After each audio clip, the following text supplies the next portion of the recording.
தடுங்கோள் மனத்தை விடுங்கோள் வெகுளியே தானமென்றும் எடுங்கோள் இருந்தபடி இருங்கோள் எழுவாரும் உய்யக் கொடுங்கோவச் சூருடன் குன்றம் திறக்க துளைக்க வைவேல் விடுங்கோன் அருள் வந்துதானே உமக்கு வெளிப்படுமே.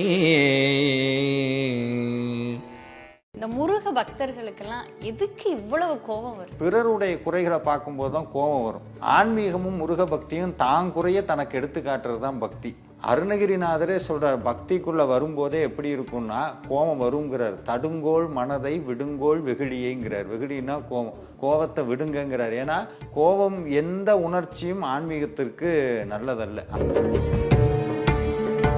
உங்களுக்கு ஒரு கர்மவினை வேலை செய்யணும்னாலே ஒன்று ஆசை மூலமாக வரணும், இல்லைன்னா உங்கள் எண்ணத்தின் மூலமாக வரணும், இல்லைன்னா நீங்கள் வெளிக்காட்டுற உணர்வு மூலமாக வரணும். இது மூணும் தான் உங்களுடைய கர்மவினை உங்கள்கிட்ட வேலை செய்யறதுக்கு உண்டான வழிகள்.